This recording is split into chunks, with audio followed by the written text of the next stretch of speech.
தாசர் மாவுளி வனம் வரும் முன்பே வந்து காத்திருந்தார் சிவாஜி.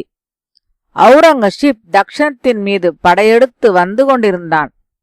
தாசர் அவர்களை வழிமடக்கி அவர்களது வில் வித்தையை பழித்து தாம் அம்பை எய்த அம்பை பிடித்தும் மரத்தில் ஒவ்வொரு இலையையும் துளைத்தும் காட்ட அவற்றைக் கண்டு நடுங்கி அவுரங்கசீப்பின் வீரர்கள் படையெடுப்பை நிறுத்தி ஓட்டம் பிடித்தனர். இதன்பின் சகபூருக்குச் சென்று அங்கே பக்தியை பரவச் செய்தார்.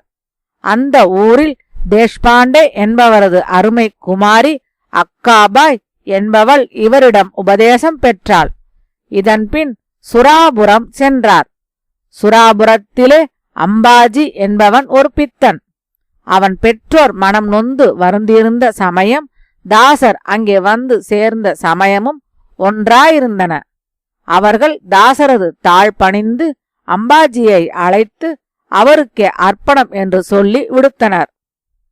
தாசர் உடனே 5 கவிகளினாலே ஸ்ரீராமபிரானை துதிக்க அம்பாஜியின் சித்தம் தெளிந்தது. அவன் தாசருடன் கூட தானும் பக்தி பணியிலே ஈடுபடலானான். இப்படியே நாள்தோறும் நடைபெற்று வர வெளியூர்களிலிருந்து நூற்றுக்கணக்கான மக்கள் வந்து கதா காலாட்சேபங்களிலும் பஜனையிலும் கலந்து கொண்டு திருவருளுக்கு இலக்காயினர். அக்காபாய் மறுபடி வந்து அடிபணிந்து அவருடனேயே இருக்க விரும்பினாள். தாசர் அவளை நோக்கி, நீயோ இளம்பெண், அழகும் அறிவும் நிறைந்தவள். இப்படி உள்ள ஒரு பெண் காட்டிலும் மேட்டிலும் சீடர் கூட்டத்திற்கு இடையிலும் வசிப்பது சரியன்று, உனக்கும் நல்லதன்று, மற்றவர்களுக்கும் தீமையே. ராமநாமத்தை உறுதுணையாக கொண்ட நீ வீட்டில் இருந்தால் என்ன, வெளியில் இருந்தால் என்ன, ஆகவே நீ இப்பொழுது வீடு செல். உரிய காலம் வரும்பொழுது நீ எங்களுடன் தங்கலாம் என்றார். அழகிய பசுங்குன்று, அதன் நடுவே ஒரு பெரிய சுனை, அருகில் உள்ள மரங்கள் அதன் மீது கவிந்திருந்ததினால் தண்ணீர் முழுவதும் ஒரே இலைமயமாக அழுகியதும் புதியதுமான சருகுகளால் நிறைந்திருந்தது. ஆகவே நீராடுவதற்கு சங்கடமாய் இருந்தது. தாசர் அண்மையிலுள்ள ஒரு கிளையை வெட்டும்படி பணித்தார். அம்பாஜி ஒரு கோடாரி எடுத்து வெட்டுவதற்காக மரத்தின் மேல் ஏறியவன் தடாலென்று சுனைக்குள் விழுந்து விட்டான். மற்றவர்கள் ஐயோ என்று அலறினார்கள். ஆனால் தாசரோ ஒன்றுமே கூறாமல் மௌனமாக இருந்துவிட்டார். அந்த சமயம் அக்காபாய் சமையல் வேளையில் ஈடுபட்டிருந்தாள். எல்லோருக்கும் இலைகள் போடப்பட்ட பொழுது, அம்பாஜி வரவில்லையே, கிணற்றில் விழுந்து விட்டாராமே, அவர் வந்து சேராமல் எப்படி சாப்பிடுவது என்றாள். அதற்கு தாசர், அதை பற்றிய கவலை என்னை சேர்ந்தது என்றார். மௌனமாக ரொட்டிகளை பரிமாறினாள் அக்காபாய். சாப்பாடு முடிந்ததும் வந்து சேர்ந்தார் சத்ரபதி சிவாஜி. வழக்கம்போல கலகலப்பின்றி அனைவரும் அமைதியாக இருப்பது கண்டு அங்கே நிலவிய சோகத்தையும் அவர் கண்டுகொண்டார். ஆனால் குருநாதரிடம் எப்படி கேட்பது என்று அஞ்சி திரும்பிவிட்டார். சீடர்களுக்கு அசாத்திய கோபம். அரசராவது இது பற்றி ஒரு வார்த்தை கேட்க வேண்டாமா, என்ன அநீதி என்று குமுறிக் கொண்டிருந்தனர். அவர்கள் சுனையில் இறங்கி தேடியும் பயனில்லை. இதன்பின் வேறொரு வனத்தில் 7 நாட்கள் தங்கியிருந்து தாசர் அந்த சுனையின் அருகே வந்து சேர்ந்தார். அங்கே பஜனையும் முடிந்து சாப்பிட உட்கார்ந்தார். அப்பொழுது தாசர் உரத்த குரலில் அம்பாஜி என்றதும் சுனைக்குள்ளிருந்து அடியேன் என்ற குரல் எழுந்தது. கல்யாணமா, அதாவது சௌக்கியமா என்றார் தாசர். குருநாதர் திருவருளால் கல்யாணமே என்று சொல்லியவராய் சுனையில் இருந்து ஏறி வந்து தாசரை வணங்கி இலையில் உட்கார்ந்தார் அம்பாஜி. அன்று முதல் அம்பாஜியை கல்யாண கோஸ்வாமி என்று அழைக்கலாயினர் பக்தர்கள். இதன்பின் சத்ரபதி சிவாஜி அவரை நாட்டிற்கு அரசராக்க நினைத்து மரத்தடியிலே ஆசனம் அமைத்து வழிபட்டு வணங்கினார். இந்த சமயத்திலேதான் அவர் ஒரு அரசியல் நூலை எழுதி சிவாஜியிடம் அளித்தார். அந்த நூலின் பெயரை தாச போதம் என்று அழைத்தார் சிவாஜி. அந்த அற்புதமான நூல் 2 நாளில் உருவாயிற்று. அதில் 9 சருக்கங்கள் உள்ளன. அவை ராஜநீதியை மிக மிக தெளிவாக போதிப்பவை. அதை பாராயணம் செய்ய செய்ய சிவாஜிக்கு பல விஷயங்கள் தெளிவாயின. இவருடைய உபதேசங்கள் கொண்ட குருகீதை, தாசபோதம் என்ற 2 நூல்களையும் இரு கண்கள் போல போற்றி பின்பற்றி வந்தார் சிவாஜி. இதனால் அவரது அரசாட்சி மேலும் செழிப்புறலாயிற்று. இந்த நூல்களை சிவாஜி பூஜித்து படிப்பதும் பாராயணம் செய்வதும் புகழ்வதும் சமஸ்தான வித்வானான காகா பண்டிதர் என்பவருக்கு மிகவும் அருவருப்பை உண்டு பண்ணின. அவர் ஒருநாள் சிவாஜியிடம் வடமொழியிலே நூற்றுக்கணக்கான நீதி நூல்களும் அரசியல் நூல்களும் இருக்க ஒரு பித்தனது நூலை பெருமைப்படுத்துகிறீர்கள், இனி நான் இங்கிருப்பது தகாது என்று சொல்லி போய்விட்டார். சிவாஜிக்கு உண்மையிலேயே காகா பண்டிதரிடம் அன்பு உண்டு. அவர் இப்படி பிரிந்து போனது அவரது மனத்தை நோகச் செய்தது. இந்த செய்தியை ஞான திருஷ்டியால் அறிந்து அங்கே வந்து சேர்ந்தார் தாசர். அங்கேயே பஜனையும் காலாட்சேபமும் நடக்க வேண்டும் என்று விரும்பினார் சிவாஜி.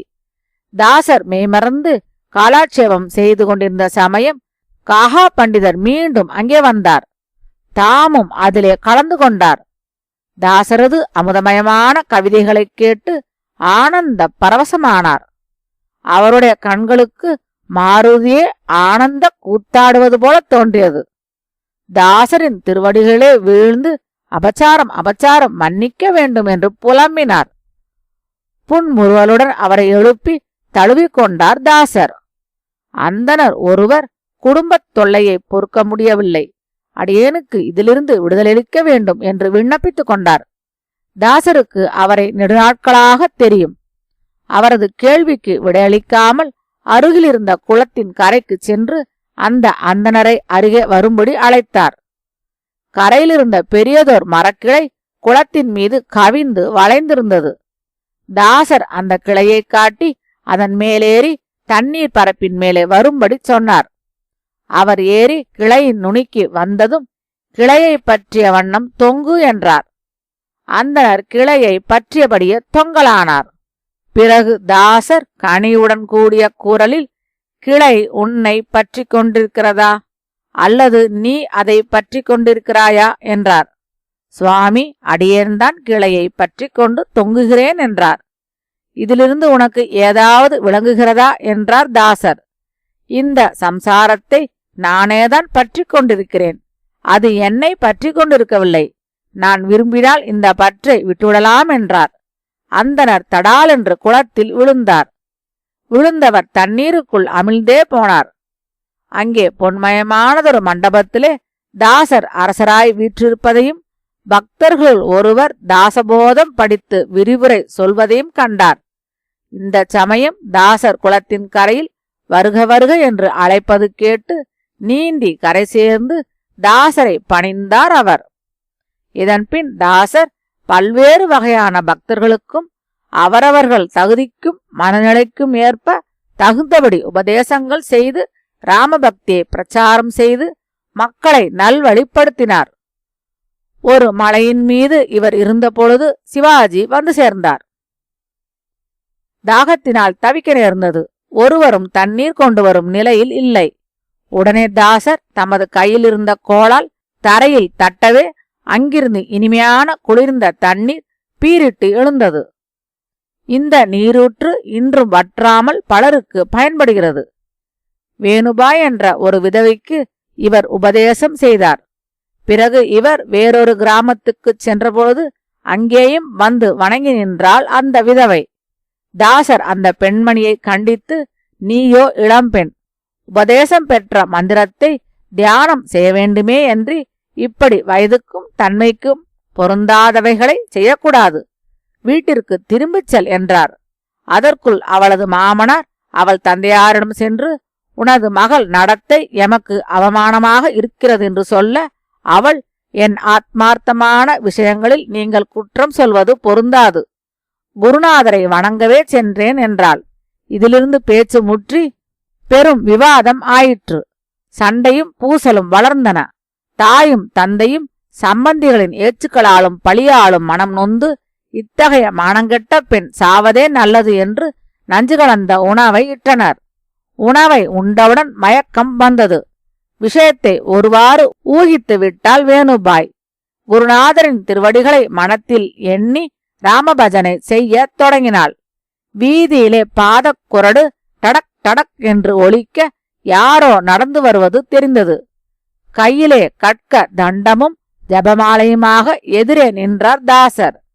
அவர் திருவடிகளிலே வீழ்ந்தாள் வேணுபாய். அவளது பெற்றோருக்கும் உபதேசம் செய்து அங்கிருந்து அகன்றார் தாசர்.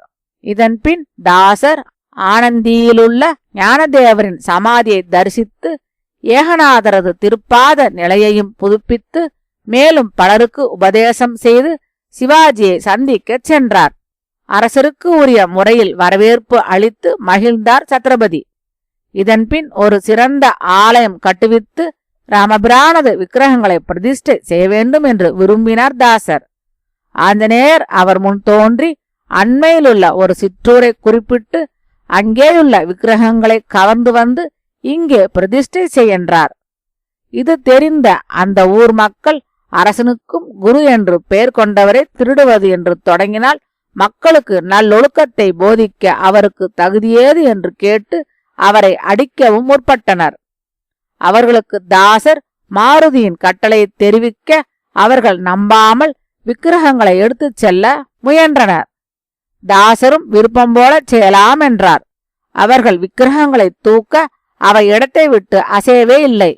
பின் அந்த மூர்த்தங்களை சம்பல்கட் ஆலயத்தில் பிரதிஷ்டை செய்வித்து 11 தலங்களில் மாருதிக்கு மிகப்பெரிய ஆலயங்கள் அமைத்து வழிபாடு செய்யவும் ஏற்பாடு செய்தார் தாசர். ஹனுமன் ஜெயந்தி ஆங்காங்கே நல்ல முறையில் நடைபெறவும் ஏற்பாடுகள் செய்தார். பூனா நகரிலே உள்ள பல மாருதி ஆலயங்களும் இவருடைய முயற்சியால் எழுந்தவை என்று சொல்வாரும் உளர்.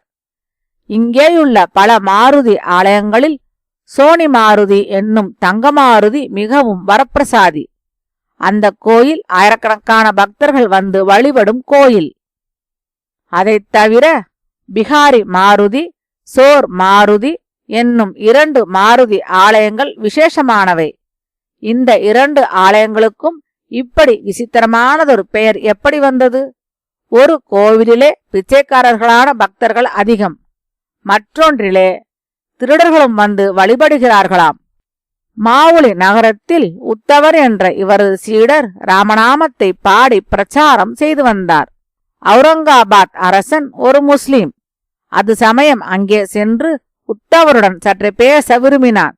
இவர் நாம மகிமையை பற்றி பேசவே அவனுக்கு கோபம் பொங்கி எழுந்தது.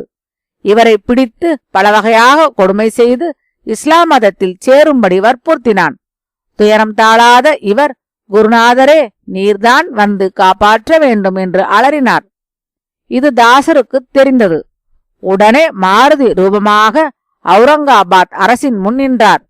சின்னஞ்சிறு மாருதி மெல்ல மெல்ல விஸ்வரூபம் எடுக்க அவன் நடுநடுங்கி அவர் திருவடிகளிலே வீழ்ந்தான். கோவில்களை இடிப்பதில்லை, பசுவதை செய்வதில்லை, பிற மதத்தாரை வற்புறுத்துவதில்லை என்ற அவன் வாக்களித்த பிறகு மறைந்தார். இதுபோலவே கிருஷ்ணாஜி என்ற நாவிதர் ஒருவர் சிறந்த ராமபக்தர். இவரை ஜெயராமர் என்ற ஒரு அந்தனர் குருவாக கொண்டார். அதோடு நில்லாமல் கிருஷ்ணாஜி இறந்தபொழுது அந்தனருக்கு உரிய முறைப்படி ஈமச் சடங்குகளைச் செய்தார் ஜெயராமர். ஊரார் ஜெயராமரை பலவாறு தூற்ற தாசர் அங்கே சென்று ஜெயராமரது பக்தியின் உறுதியை அவர்களுக்கு எடுத்துக்காட்டி உபதேசித்தார். இதன்பின் பாலிகட் என்னும் ஊரில் தாசரும் துக்காராம் சுவாமிகளும் சந்தித்தனர். இந்த இருவரது முன்னிலையில் சத்ரபதி சிவாஜி காலில் சதங்கைகள் ஒலிக்க கையிலே சிப்ளாவை ஏந்தி வெகு அற்புதமாக பாடி பஜனை செய்யலானார். இப்படி அந்த பாலிகட் சாதுக்களாலும் நல்லோர்களாலும் நிறைந்து எப்பொழுதும் இறைவனது புகழையே பரப்பி வந்ததனால் நாளடைவில் அந்த இடம் சஞ்சனக்கட் என்னும் பெயர் பெற்றது. இந்த சஞ்சனக்கட் என்னும் மலையில் இருந்த பராசக்தி தாசரது கனவிலே தோன்றி தன்னையும் பாடும்படி பணிக்க தேவியின் மீதும் சில கவிகள் பாடினார். சௌதாகரன் ஒரு கப்பல் வியாபாரி. ஒருமுறை கப்பல் மூழ்கிவிடும் என்ற செய்தி அவனுக்கு வந்தது.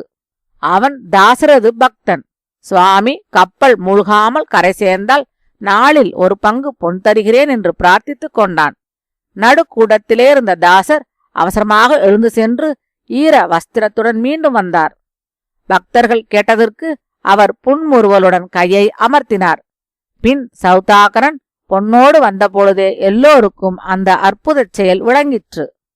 சிவாஜி அடிக்கடி சஞ்சனகட் வருவது தெரிந்து அலங்கீர் பாதுஷா என்ற அவுரங்கசீப் அந்த கோட்டையை முற்றுகையிட தனது படையை அனுப்பி வைத்தான். தாசர் தியானத்திலிருந்த சமயம் சேனைகள் முற்றுகையிட வந்தன. அது சமயம் ஆஞ்சநேயர் தோன்றி அந்த சேனையை சின்னாபின்னமாக்கி சிதறச் செய்தார். இதை கேட்ட பாதுஷா ராமதாசர் என்கிற இந்து சந்நியாசியை வணங்கி வாருங்கள் என்று உத்தரவு அனுப்பினார். இதன்பின் சிவாஜியின் மறைவு நேரிடும் சமயம் தாசர் சென்று சிவாஜியின் மகன் சம்பாஜிக்கு முடிசூட்டி தந்தையைப் போலவே நல்ல முறையில் அரசாள வேண்டுமென்றும் ராமநாம மகிமையை பாரத தேசம் முழுவதும் பரவச் செய்ய வேண்டுமென்றும் கட்டளையிட்டார். இதன்பின் தாசர் தன் பக்தர்கள் புடைசூழ சஞ்சன கட்டிலே ராமநாம அமிர்தத்தை பானம் செய்தவாறே ராமனது திருவடி நிழலை அடைந்தார். இவரது தமையனாரது பேரரான கங்காதரராவ் என்பவரை அந்த ஸ்தானத்திலே முடிசூட்டினர் பக்தர்கள். இவரது பூத உடல் மறைந்தது. ஆனால் இவர் தொடங்கி வைத்த ராம் ராம் சௌக்கியமா என்று கேட்கும் பழக்கம் நாடு முழுவதும் பரவி வழங்கி வருவதை இன்றும் பார்க்கிறோம். தாசர் யாரென்று தெரியாத மக்களும் இதை வழக்கத்தில் கொண்டிருப்பதை காண்கிறோம். இவர் தாரக மந்திரம் உபதேசம் பெற்றார். 3.5 கோடி ஜபம் செய்து சித்தி பெற்றார் என்ற சரிதம் பேசுகிறது. ஆனால் இவர் உபதேசம் செய்த மகா மந்திரம் ராம திரையோதசாட்சரி. இந்த மகா மந்திரத்தை தூள குருவின்றியே இறைவனையே குருவாக நாடி ஜபம் செய்யலாம் என்றும் இதற்கு விசேஷமான ஆச்சார அனுஷ்டானங்களோ கட்டுத்திட்டங்களோ தேவையில்லை என்றும் மரண அசௌசம் நீங்களாக மற்ற எல்லா சமயங்களிலும் வீட்டிலும் வெளியிலும் படுக்கையிலும் நிற்கையிலும் கூட செய்து கொண்டே இருக்கலாம் என்றும் நாள்தோறும் நித்திரை செய்யும் முன் ஜபம் செய்த தொகையை கணக்கிட்டு ஒரு சிறு புத்தகத்தில் பதிவு செய்ய வேண்டுமென்றும் இப்படி திரியோதசாக்ஷர மகா மந்திரத்தை சலியாத உள்ளத்துடனும் நிஜ பக்தியுடனும் எவர் உறுதியாக 13 கோடிகள் செய்து முடிக்கின்றாரோ அவருக்கு ராமபிரான் தாமே வந்து காட்சி தருகிறார் என்றும் பெரியோர்கள் சொல்வர். தமிழ்நாட்டிலே பல பெரியார்கள் இந்த மகா மந்திர ஜபத்தை இறைவனையே குருவாகக் கொண்டு உபதேசம் பெற்று இஷ்டசித்திகள் தாம் விரும்பிய பெரும் பேறுகள் பெற்றதை அனுபவத்தில் பார்க்கிறோம். இன்றும் இப்பொழுதும் நம்பிக்கையுடன் ஜெபிப்பவர்கள் பலன் பெற்றுக்கொண்டே வருவதையும் காண்கிறோம். இம்மைக்கும் இது வழிகாட்டி, மறுமைக்கும் இது தோன்றா துணை. இந்த மந்திரத்தை முறைப்படி கணக்கிட்டு ஜெபித்து பலனடைய வேண்டும் என்பதே தாசரது பேராவல். தாசர் மறைந்து போனார். அவருடைய காவியங்களும் போதனைகளும் ஜபமுறைகளும் என்றென்றும் நம் இதயங்களிலும் ஏடுகளிலும் தங்கி வாழ்வை வளம் செய்கின்றன. அந்த மகா மந்திரம் இதுதான். எல்லோரும் கற்கலாம், ஜெபிக்கலாம், பயன்பெறலாம். ஸ்ரீராம ஜெய ராம ஜெய ஜெய ராம. ஸ்ரீராம ஜெய ராம ஜெய ஜெய ராம.